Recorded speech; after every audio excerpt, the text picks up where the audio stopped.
ES Audio. From the Evening Standard in London, I'm David Marsland, and this is The Leader. It's quiet on the farm right now. There's a few dog walkers around, but a few weeks ago, this field, about an hour from London, was full of activity. Crops were being pulled, the hay bales being made, the soil prepared for the next season. After a bit of a wet July, farmers across the UK spent August in overdrive to get their harvest done. In September, they've been picked, sorted, packed and distributed. Much of it will be appearing on your plates right now, but not all of it. So almost 3 million tonnes of edible farm produce is being dumped instead of feeding the hungry. And this is coming at a time of rising food insecurity across the UK, with nearly 14 million people, including 4 million children, experiencing food insecurity this summer, a figure which has more than doubled since 2020. David Cohen is the Evening Standard's investigations editor. For a special report in the newspaper and online, he's been looking at what's happening to the UK's surplus food and why it's not going to the hungry. So basically, there will always be some excess farm produce. That is inevitable. It's due to overproduction, weather variability, and, rejection of certain produce for cosmetic reasons, such as wonky carrots.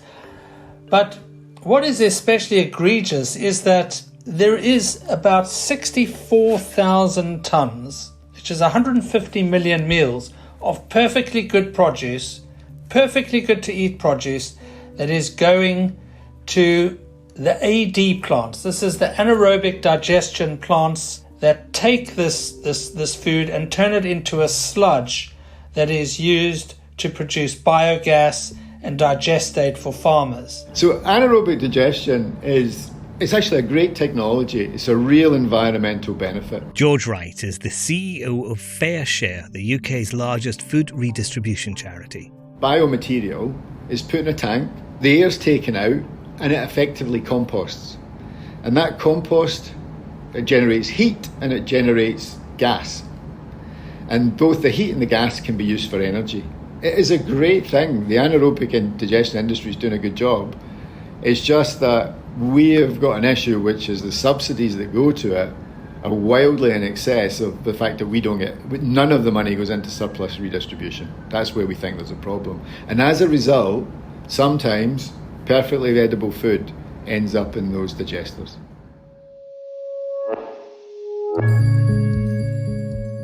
Those subsidies from the government are worth £750 million a year. It's part of efforts to reduce greenhouse gas emissions. In 2020, AD produced 1,021,000 tonnes of oil-equivalent energy. It's a good thing. But at the same time as those hundreds of millions were being sent to AD, money for a food redistribution trial was stopped. And this £750 million means that there has been an increase in AD plants, about 140 new ones built in the last 6 years, which has caused a rise in demand and competition between these plants for food. So they only get their subsidy if they produce biogas. And in order to produce biogas, they need this food. So what's been happening is that in 10 to 15% of cases, the AD plants are actually paying food producers and outlets to take away their surplus food. So if you're a farmer or a supermarket and you're offered food that you can't sell but is perfectly good, you're offered some money for it from an AD operator, you are more likely to do that than give it to a food redistributor like FareShare or the Felix Project to give to the poor. And that is the scandal, that in a way that the government subsidies have created this unintended outcome that has created a perversion in the food and drink hierarchy, with perfectly edible food going to produce biogas instead of being used to feed the hungry.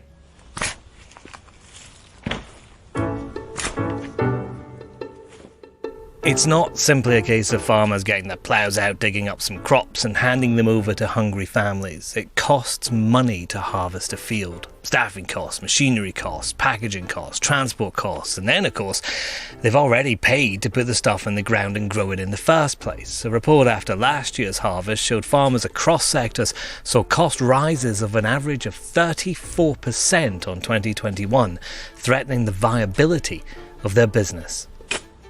So what we do is when we do a lot of fundraising, when we get a little bit of money, we'll then work with the farmers, and the farmers are great. They will, at cost, they don't make profit on it, they'll extract it.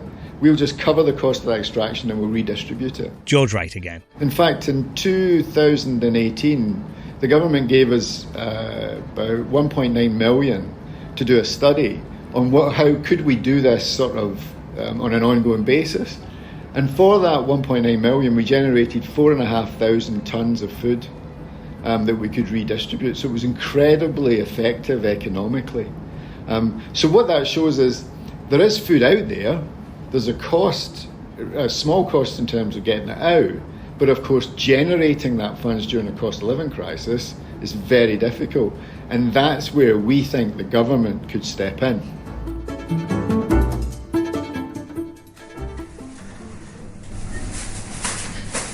FareShare say that even taking into account a recent fall in inflation, food costs have gone up 26% in the last 2 years. Combined with interest rate rises and energy bills, that's putting households, especially those at the lower end of the income scale, where average earnings are around £16,000 a year, under unprecedented pressure. George only officially started his job in June. This is what he walked into. There was a heartbreaking story of, there was a child who was drawing a pizza and eating the paper. He was so hungry. The other week I was at one of the school clubs, and Sheila, who runs it, it's in the Sussex area, she was saying that, sometimes this is the only meal these kids are getting during the day, during the summer. But then we said, well what happens at weekends? Because you're only open Monday to Friday. And she was saying, actually, I need a lot more food on the Monday because oftentimes the kids aren't eating across the weekend. This is the effects that we're seeing. And when you see it in the front line, this is the reality of what we're dealing with. The cost of living crisis for many people is really a crisis. David Cohen says people are telling him they're witnessing things they've never seen before. And so the other thing we are seeing is a rise in shoplifting. And this is from the likes of children who are stealing food from the from their school canteen and from the local supermarket, and mothers. And that was another thing that I wrote about as well. And it's another thing that is starting to come onto the agenda, and we're seeing a rise of. We would have thought that maybe things would be getting better, but actually I think for many, many families now things are a lot worse. They've been enduring for a long time this since the cost of living crisis began, and people have an ability to make do for a while, but now it's been going on for some time.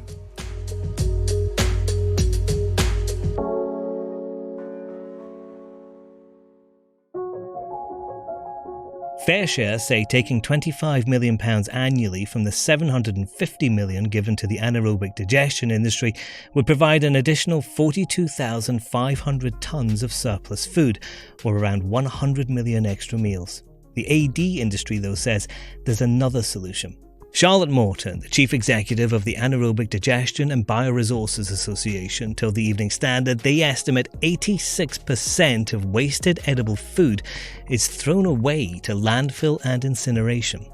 Calling it a massive regulatory failure, she said the government should stop subsidising the fossil fuel industry, telling us AD subsidies are not the issue. Government inaction in preventing food waste is.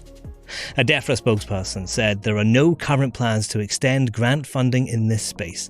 The 2.9 million tonne figure is reflective of farming food waste as a whole and does not take into account that foods such as barley, wheat, sugar beet and oilseed rape are not ready for consumption. They added, "We have already invested nearly £13 million across 250 organisations between 2018 and 2020, so the redistribution sector could develop long-term solutions to reduce food waste, with FareShare receiving around £3 million.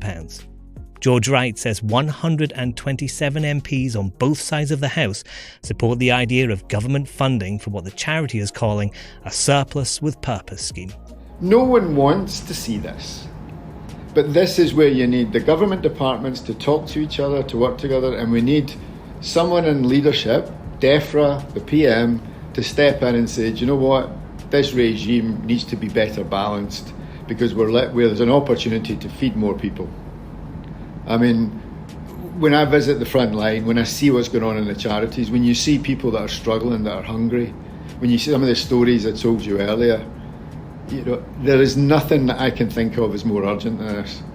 And I'm glad that we're starting to see some coverage now, because this is something that I think the public want to know about, and it's crazy at this time that this situation is still going on.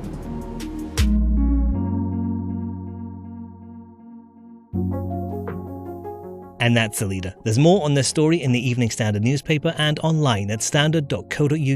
This podcast is back tomorrow at 4 p.m.